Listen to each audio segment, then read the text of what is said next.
Welcome to That's Anita Live, the talk show dedicated to providing emotional healing through sharing to help you create a happier life. Tyra Lane Kingsley, y'all, is crazy. She is no stranger to inspiring hearts. She's a sought-after speaker, blogger, coach, and author of the book Purposeful Parenting. She's an attentive wife and mother of, get this, six kids, all under the age, 15 and under. True. I don't get it. We're going to get into that. Having endured a tumultuous childhood, though, with an alcoholic and a crack-addicted mom, today she is walking in victory. Tyra knows firsthand how God trades beauty for ashes, joy for pain, and a garment of praise for a spirit of heaviness. Knowing that God causes all things to work together for good, Tyra is a health and wellness coach on a passionate pursuit to see women inspired to live fully. How she has time to do anything other than run kids back and forth, I have no idea. 15 is the oldest. Yes, ma'am. Okay, count me down. Okay. Okay, so I've got a daughter that's 15, a son that's 13, a daughter that's 10, a son that's 8, another son that's 6, and a son that just turned 3. You got it. How are you? And all of these are your birth children. Yes, all of them have been birthed by me. In fact, the last 3 were home births, but that's a topic for another day. You know what? We're going to start at the top of this life of hers, and then eventually we're going to start with your childhood and mom, and then we will turn it out with the 3-year-old. Okay, sounds like a plan. Now, you grew up in Boston. I did. I grew up in Boston. And what was that like? What was that like? Well, you know, when I think back on my childhood, I actually think on it quite fondly. Okay. I did grow up in a housing project. And if anyone has ever seen the movie New Jack City, it like depicts how the drug epidemic really took over inner cities. And that's exactly what my housing project was like. It was like a snippet right out of the movie New Jack City. You know, like crack vials in the playground, no grass. Like really, that was my life. But when I think about it overall, there was so much joy. I mean, we were in abject poverty, but as children, we were joyous. We had fun. We stayed out late. We played. We made up games. We were creative. You didn't know you were poor until you look back on it. Right. So growing up in Boston, it was interesting. But when I look back, most of the memories are fond ones. So when you look back and you think your mom was an addict, what is the first time as a child you looked at her and said, okay, wait a minute, something's not right here?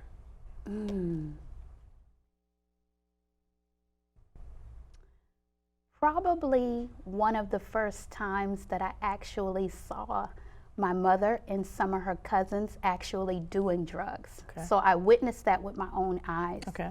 My mother tried to shield me from that, you know, and my mother was kind of from the persuasion that children like stay in a child's place. Right. So when I was supposed to be in my room, I was supposed to be in my room.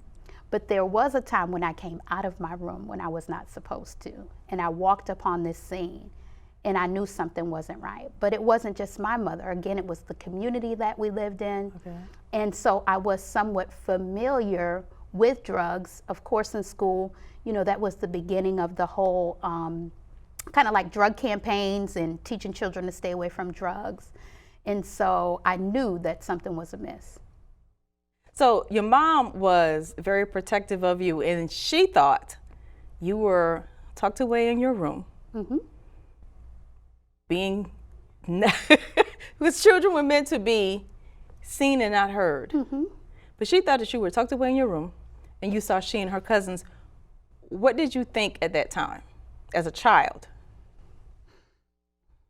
I think the child me was just kind of sad, like, Mommy, why are you doing this? I remember even my mother was a cigarette smoker, and I've always been a person who's kind of like a rule follower.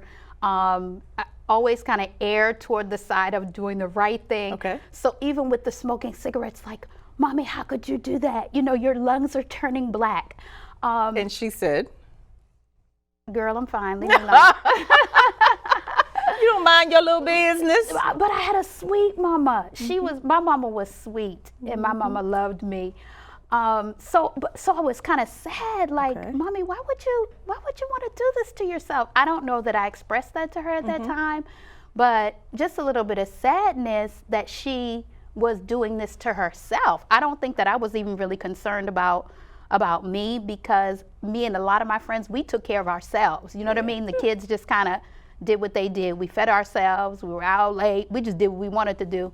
And we liked kind of that freedom.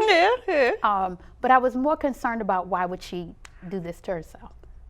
Did you ever learn anything about your mom that answered that question for you? In hindsight, not really. Okay. When I think about it, my mother had a very passive temperament. So she was very sweet, a little bit quiet, a little bit meek, and I think that she just fell into some of the wrong crowd. Okay. So she just might have got caught up in what was going on in kind of like that late 70s party scene. In the group behavior, going along to get along. Yeah, exactly. And then in the 80s when the crack epidemic hit, I think it just caught her up in the whirlwind. So what's your favorite memory of your mom? I have so many. She's my sweet girl. My mother liked to give parties. And so I can remember two very distinct parties that she gave. Okay. One was a Christmas party and one was a Halloween party. And when she did a party big. I mean, decorations, food. And mind you, this is all in our teeny housing project apartment. But she went all the way out, full costume for the Halloween party. So the Halloween parties and the Christmas parties are two of my fondest memories. And then also, my mother did eventually get clean. So one Christmas that she was clean, I was a teenager, and I do have a younger sister. My younger sister is 11 years younger than I am. And so this was like our first Christmas all back together. And my mother was staying in this rooming house. So we were literally like in this one room. Okay. My mother bought us all these Christmas gifts. We went down to this shared kitchen. It was a rooming house full of mostly men. We went down though to this shared kitchen. We baked cookies, and it was one of my most fond Christmases ever. In the rooming house? In the rooming house, yep. Family is as family does. Yes. Because love is where the heart is. Exactly, and that's what it was. Lots of love, my sister, myself, and my mom. Once you were at HU, big ups to HU. Yes, the real HU, Howard University, my alma mater. Howard University. At Howard University, how did you learn your mom had passed? So I was so excited to come to Howard University. My best friend and I, we left Boston together, and we decided we were going to attend Howard because we were from the city, so we knew we were going to go to city school. So on my 18th birthday, I came to Howard. I was so excited. 2 months into my very first semester at college, my cousin called and she said, your mom is sick, you need to come home. And I'm like, no. I was just home like 2 weeks ago. My dad's not gonna let me come back home. And she said, no, your mom is sick, you need to come home now. So here I am, 500 miles away from home, trying to figure out what I'm gonna do. So back then, it was like you didn't have instant access to the internet. So I literally had to call the bus station, figure out which bus I was gonna take, go to the ATM machine, get money out. In the interim, I found this out later, my cousin had called back and spoke to my roommate and told her my mom had already passed. So I go and take this long bus ride to Boston. The bus had a layover in New York. It was the longest 10 hours of my life. The whole way, I just prayed, God, I know you wouldn't do this. You wouldn't take a mother from an 18-year-old girl. You wouldn't take a mother from a 7-year-old girl. You wouldn't take a mother. I had already lost my mother once to the streets. You won't take her from me a second time. So when I got to Boston, my dad was there. I thought that was peculiar because I hadn't talked to my dad in several days. I had only told one girlfriend that I was coming home. So for my dad to meet me at the bus station, I knew something was amiss. Then he took me to my grandmother's. Why am I going to my grandmother's? And it was when we arrived at my grandmother's house that he had told me that my mom had passed. She had a pulmonary embolism at age 39. Wow. So then what happened to you and your sister? So I stayed in Boston for 1 month to just kind of recover, recoup, grieve. My sister went to the care of a relative, and that's a whole nother story because it was a relative that we had previously lived with back when my mother was in the streets. This relative basically took us from our mother, and it was like from the frying pan into the fire. And so my sister was going back into the care of that person, and that devastated me. I did have my father's support. When I was 14, I went to move with my father, so my father and I had a very close relationship. So my father just supported my transition back to Howard University. Okay. He sat still and let you get yourself together. Around 3rd week, 4th week, did he start saying, okay, Tyra, are you going back to school? No. Everybody was extremely loving, patient, supportive. You know, it was like, whatever you want to do. So how did you make that decision? Because I knew that that relative that my sister went with, that was a no. That was not going to work for our family. We had been in that person's care and custody before. It was a traumatic, abusive situation, and I knew that I had to get my sister out of there. So my goal was to go back to school, get my degree, and go back and go get my sister. Is that what you did? And that's what I did. Look at your face. That's my sweet girl. As I said, she is 11 years my junior. So in fact, when she was born, my mother was addicted to alcohol. And so I had been taking care of her from the time I was 11. So she was my baby. So I knew that I would go back for my baby without a doubt. And while I was at Howard, I met who is now my husband. We've been in love for a long time, for 20-something years. And he was always supportive because he has a similar story. But with his support and with his love and with his assistance, we got my sister and she came to live with us. Did you have any problems with the court or the family or the relative? Yes, you went to get your sister? I did, not with that particular relative, because in the meantime, in between time, that relative was ill, sick, passed away. And then my sister went to go live with her father, and he was doing the best that he could, but that situation was a little something too. So it had always been my goal to get my sister. He did what he could to keep her off the street. Exactly. He did, the best that he could with his wife. But they were also trying to raise their own children, and they had a lot going on.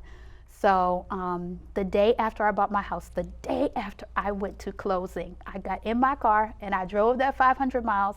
My husband stayed behind to buy a bedroom set for my sister, to paint the room, and I went up there to actually get legal guardianship of her.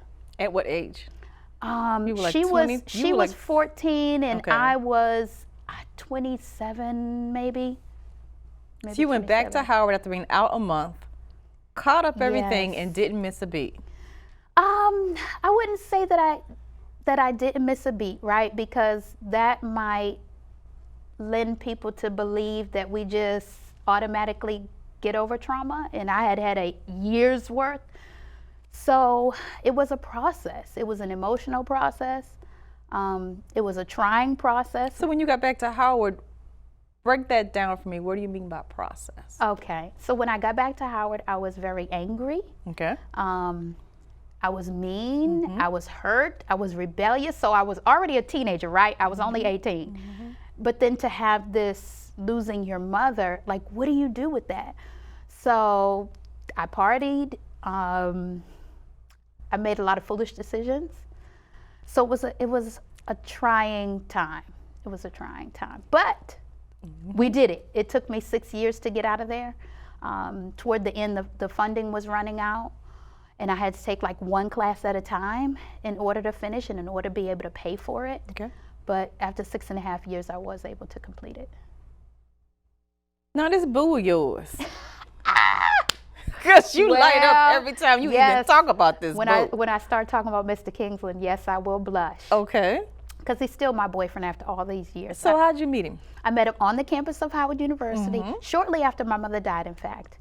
And During the mean period? Yes, during the mean period. Oh, but, girl, Mr. Kingsley. but I will tell you this, I had Okay. on this fly pink linen suit, and he said the linen suit just got his attention, and then the rest was a wrap.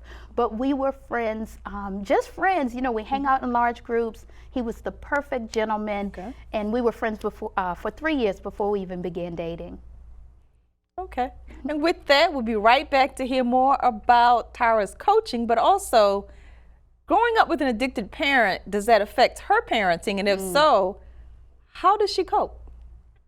Here's what you miss when you're not in studio with That Anita Live.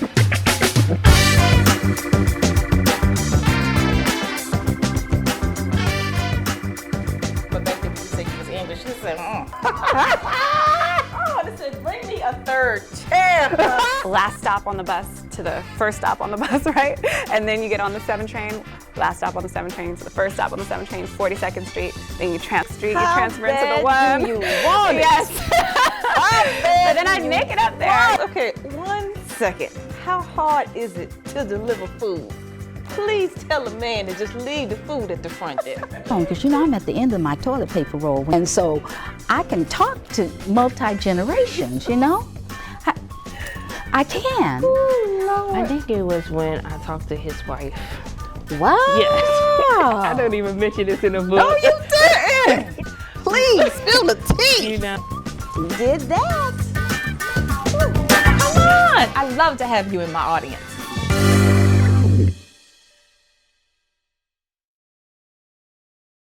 And we're back with Miss Tyra Kingsley, talking about the trials, tribulations, and beauty of Yes. parenting. Indeed. Growing up with an addicted parent, does that affect your parenting? At first glance, maybe not. And in my mind, maybe not. But when I became a parent, you know, once you're in something, then the things that are underneath begin to come out. So, Right. What goes in comes out, especially when you're Right. in the pressure cooker situations of life. Marriage, children. so becoming a parent just scratches the surface, you know, and excavates what's underneath.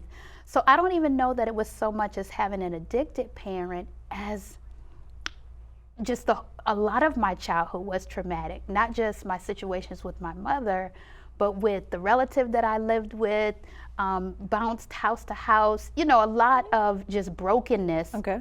And I thought that I had gone through some stages of healing until I had kids. And what I would find was sometimes my reactions to things they would do were not in line with the offense that was committed. And I would have to ask myself, Tyra, like, why are you ever reacting? Like, why does that make you so upset? You know, this phrase people talk about, you know, the cup of spilled milk. Well, really that would like send me over the edge. So I had to say, what is going on inside? Okay. And that led me to do a lot of self-examination, and some of it was not pleasant and was not easy. But it's led me on this journey to heal myself, to learn more about me so that I could help the children. Did you do it as self-help or did you go into counseling or therapy? I primarily did it on my own Okay. and with my faith. So my faith was a big factor in this whole story. Same with your sister, self-help? For her or in my relationship with her? No. I don't even know that my sister has really addressed some of this stuff. Okay. I cannot speak to her experience. but- Now, growing up in the projects, having an addicted parent, how did you go to college? Because a lot of people that I know, whether it's middle class or in poverty, say, oh, college is too expensive, that's something I can't do. Product, how did you go to college? So 2 parts to that story. When I was 14, my father did come and rescue me out of the project situation, Okay. right? But even though he physically took me out of the project, I was still in the project in here. And so my father went through this process, and he would say, oh, Tyra, you must shake yourself of the project mentality. Now, when I was 14, I was offended by that. You know, I didn't understand that. The people in the projects were my people. You know, like, what are you talking about? But They ride hard for me. okay, but now I understand that he was talking just about like a poverty mentality, a lack mentality, a scarcity mentality. So number 1 was being rescued by my father at 14. But even beyond that, I always loved books. So even though my childhood experience was traumatic. I was always in the books, and my best friend and I, hey Kibu! So my best friend and I, we've been best friends for 40 years. Okay. And we would get my library card, her library card, and her sister's library card, and we would max out, check out the max number of books. So my head was always in the books, Who paid even when for we it? were in the projects. My dad paid some of the school, loans paid for some of the school, Hello. cash paid for some of the school, and then And like you said, you even broke it down and took one class at a time. I had to do Because that. when there is a will, there is a way. Yes, I took one class at a time toward the end because I just did not have the money, but I knew that I was going to stick in there. And at the time, my employer offered tuition reimbursement, but you have to have the money to pay first in order to get the money back. So before he was even my husband, my boyfriend then gave me that initial seed to pay. So now how do you deal with the whole parenting issue? What goes in comes out, right? You were overreacting. How did you temper that? Again, my faith. Okay. So what happened was I had to do a lot of self-reflection, self-examination, and ask God to show me myself. Where did this come from? Why is this my belief? So it really got into me dealing with some of my core beliefs, that I'm invisible, I'm unlovable, because my own mama didn't pay attention to me, my own mama didn't want me. And so with my children, I'm gonna be in control. You're gonna see me, you're gonna listen to me, you're gonna respect me. And it was just so ridiculous, to try to come at a 6-year-old that way. But I'm just so grateful to be freed from some of that stuff and to be where we are today. What's your suggestion to others for them to get free?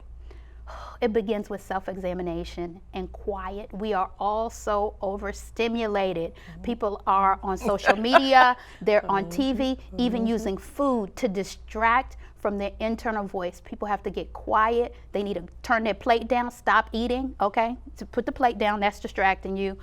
Turn off the TV, that's distracting you. Okay. Get off social media and listen to yourself. Give me a time period. How long should people? It depends on each person's individual journey. The first leg of my journey, it was a 3-year process. It was a lot of journals, ink pens, and at least a 3-year process for me in those initial stages. So I couldn't put a time frame on it, but the courage to just walk through the journey, however long it takes. When you were going through that period and changing internally, transitioning, where was your boat? He was right there And alongside how me. did he react to or verbalize the change that he saw happening? I don't know that he's ever said it to me directly. Okay. My husband is always very liberal in his support for me, in words of encouragement to me, in any type of support that I need, whether it's time, money, whatever Tyra needs. My husband is like my biggest cheerleader. Okay. So he was just right there supporting me. Girl, do what you got to do. Whatever you want to do, whatever makes Tyra happy. So did you change at all? I think my friends would probably say, and my husband would probably say that I have changed.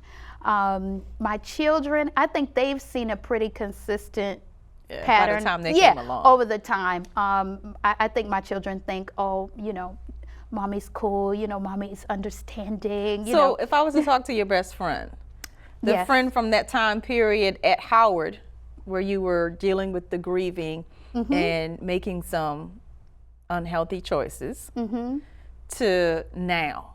Hey, Lisa, love you, boo. What would Lisa tell me the differences were? Lisa would probably say that I was hurt, I was angry, I was loud, I was rambunctious, but she had been my friend from way back. So she would also tell you that Tyra's leader, that Tyra is articulate, that Tyra's headstrong, that Tyra's disciplined, that Tyra's focused. So Tyra was rambunctious. Yeah. And then post the 3-year self-awareness journal. With that journey, what's Tyra like now? She is more peaceful, more mindful, more reflective, Okay. a lot more patient and less controlling. So control used to be the paradigm from which I operated because my childhood was so out of control. Here's what you miss when you're not in studio with That Anita Live. I don't even mention this in the book. No, you didn't. I ain't playing. I ain't. At 96th Street, you transfer into the one. You want it. Yes. I ain't playing. I ain't. Because you know I'm at the end of my toilet paper roll when you talk about seasons in life. She said, I'd rather be good by myself. please, spill the tea. Come on. I love to have you in my audience. Please tell them. Girl, you please tell the man to leave it.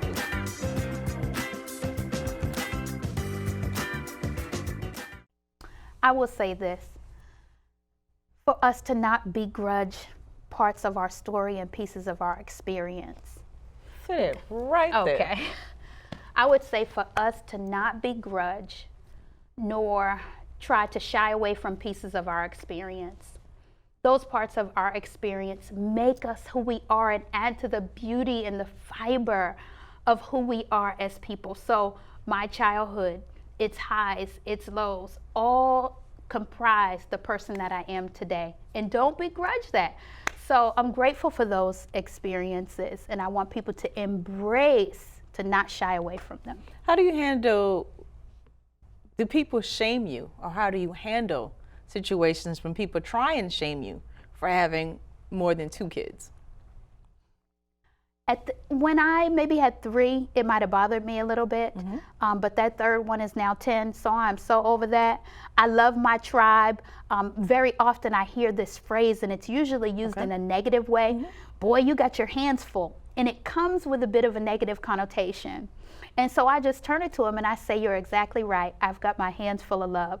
So if people, don't get it, they throw jabs, I don't know. I use it as an opportunity for them to come into my world and engage But for the them mom in out there that's conversation. struggling with that guilt, what would you say to her? I would say to her, sister, free yourself. Give yourself permission to stand by who you are and what you're doing for your family. You've made a beautiful contribution to the world. Our world is a hurting place, and if we can raise up responsible world changers, we are adding to the pot, not taking away from it. So we're being a part of the solution, not a part of the problem. Right. Tyra has provided a number of strategies, tips, techniques on how to achieve optimal wellness, not just physically, but also emotionally, how to nurture the mind, body, and spirit. She's written and facilitated classes on parenting, health, and wellness. Be sure to use Tyra's tips to achieve your own optimal health, both emotionally and physically. To reach out to Coach Tyra, find her on Instagram at InspiredPhilly. We're here for you because I know sometimes you don't want to be fixed, you just want to be heard. Make the commitment to start your journey to emotional healing today. I'm Anita, your host. Be sure to check out thatanitalive.com for where and when to see our next episode.